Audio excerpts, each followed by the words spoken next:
Assalamualaikum warahmatullahi wabarakatuh. Selamat pagi anak ibu. Apa kabar hari ini? Ibu berharap anak-anak ibu semua dalam keadaan sehat dan masih tetap semangat.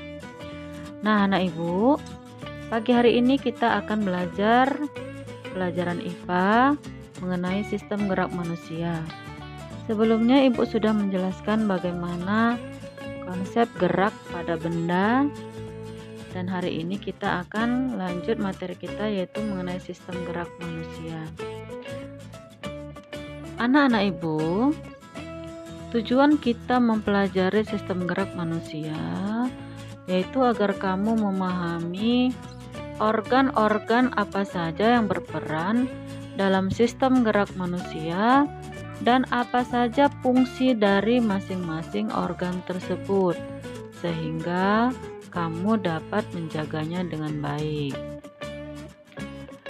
Sistem gerak manusia terdiri dari rangka, kemudian sendi dan otot. Nah, yang pertama yang akan kita bahas yaitu rangka. Nah, anak ibu, coba kamu perhatikan gambar berikut.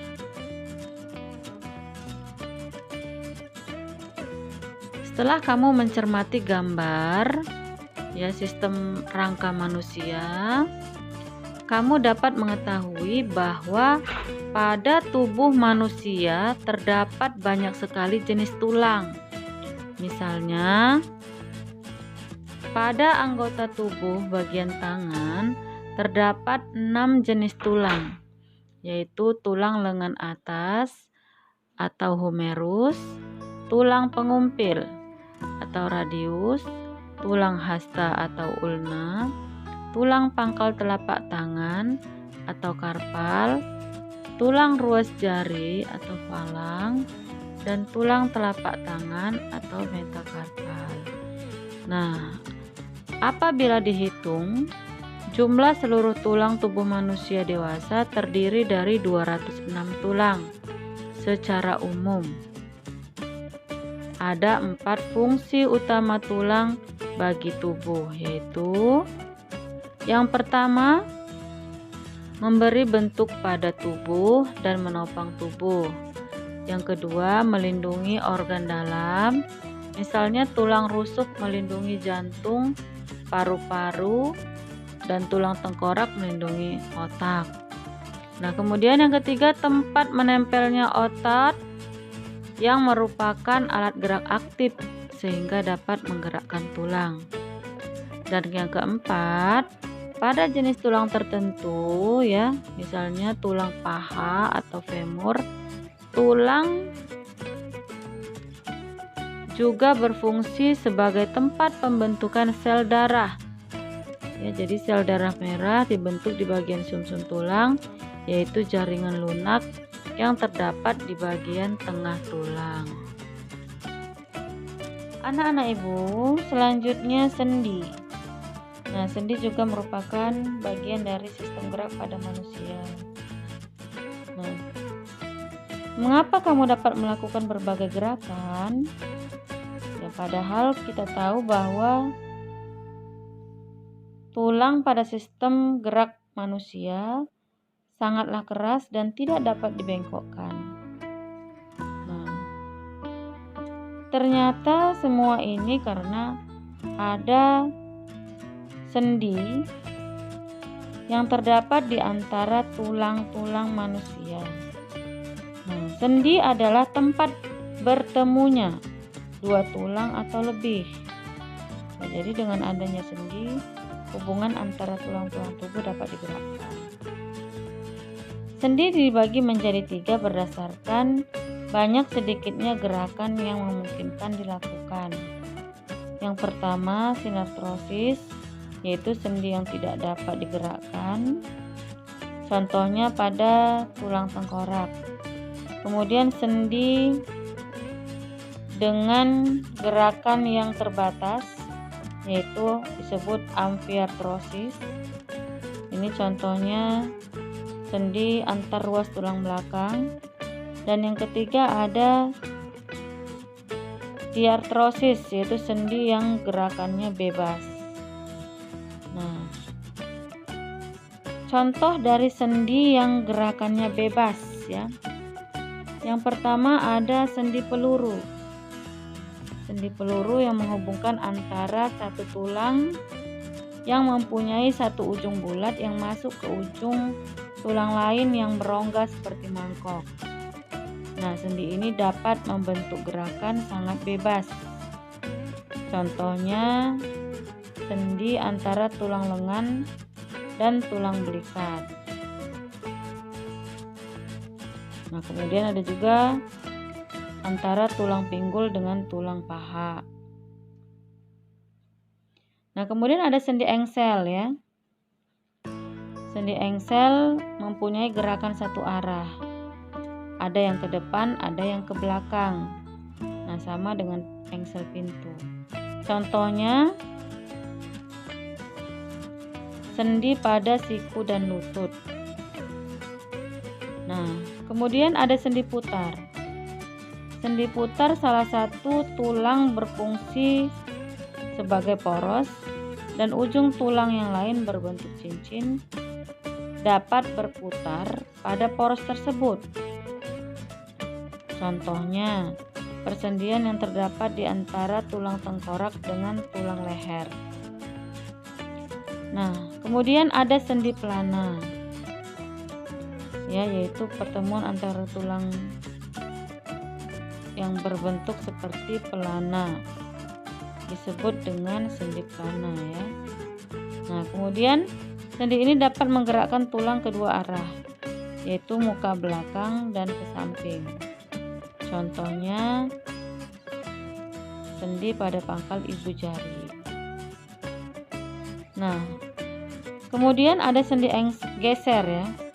Sendi geser ini menghubungkan antara dua tulang yang memiliki permukaan yang datar. Prinsip kerja sendi ini adalah satu bagian tulang bergerak menggeser di atas tulang yang lain. Ya, sendi geser juga memungkinkan tulang bergerak ke depan dan ke belakang. Nah, contohnya pada tulang pergelangan tangan dan pergelangan kaki.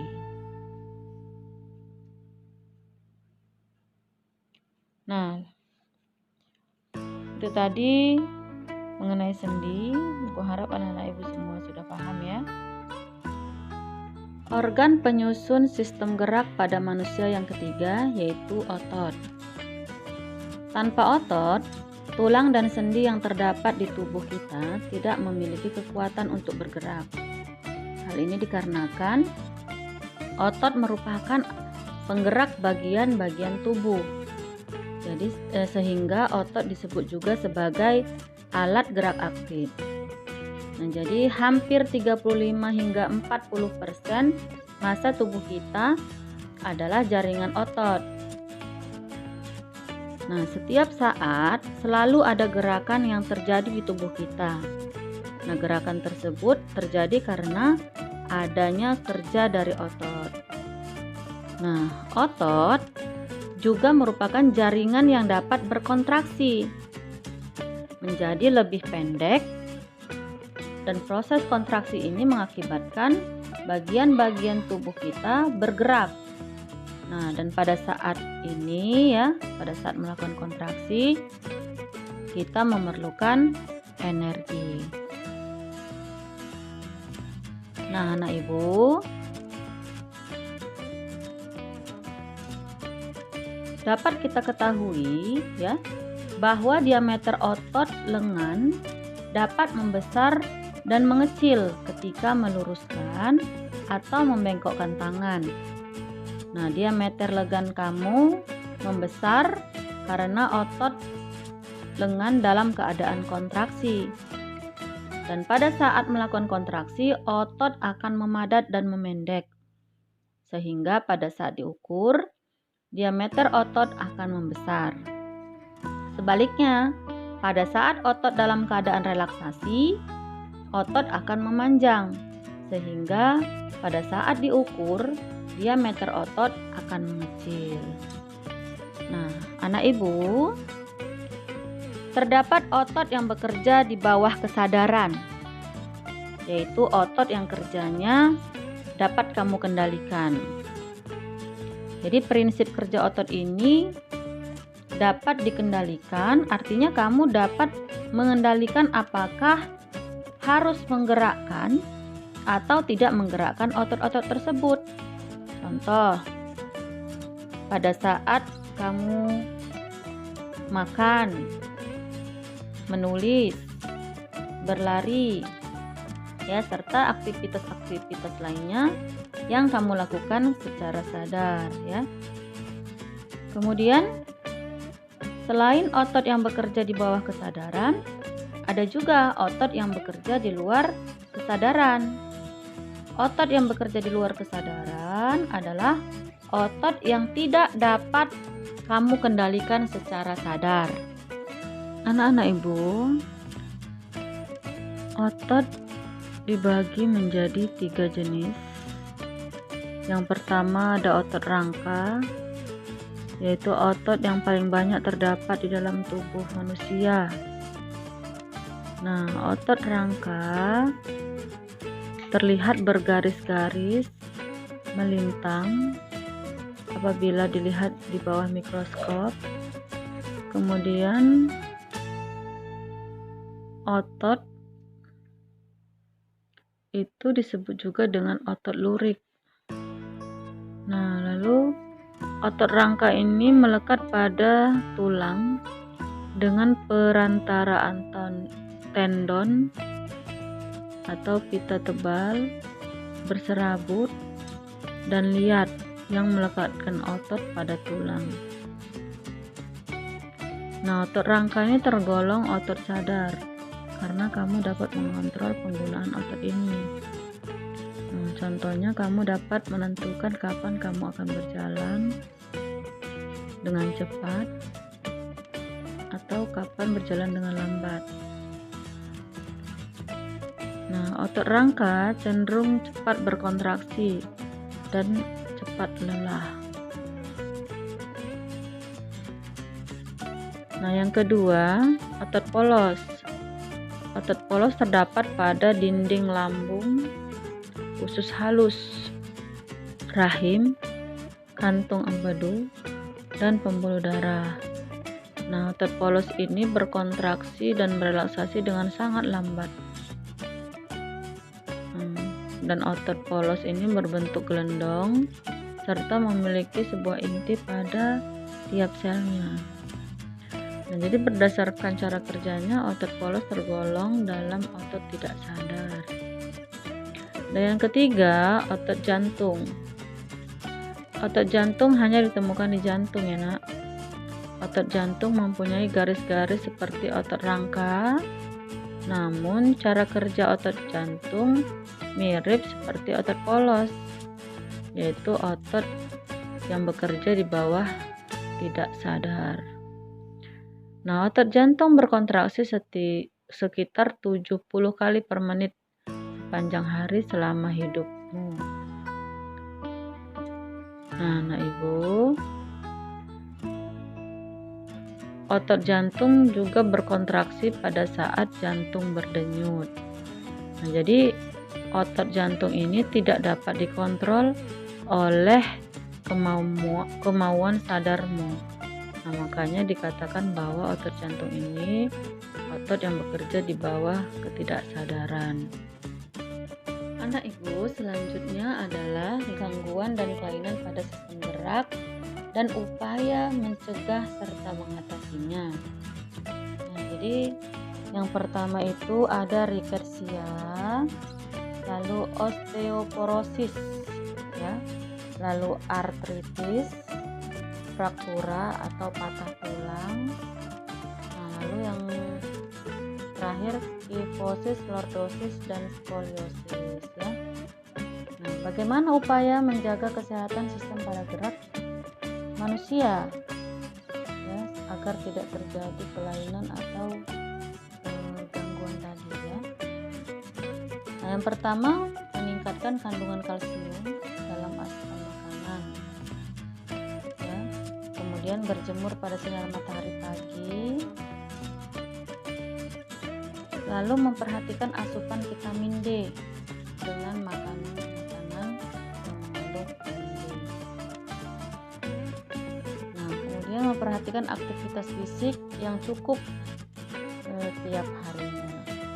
Nah, yang terakhir menghindari kebiasaan sikap tubuh yang salah, misalnya dengan cara duduk yang benar, yaitu tulang belakang harus dalam posisi tegak, tidak membungkuk. Nah, itu dia ya upaya menjaga kesehatan sistem gerak pada manusia ya. Dan apa-apa saja tadi gangguan dan kelainan pada sistem gerak manusia. Baik anak ibu, sekian dulu penjelasan dari ibu mengenai sistem gerak pada manusia ya. Tetap semangat, tetap jaga kesehatan. Assalamualaikum warahmatullahi wabarakatuh.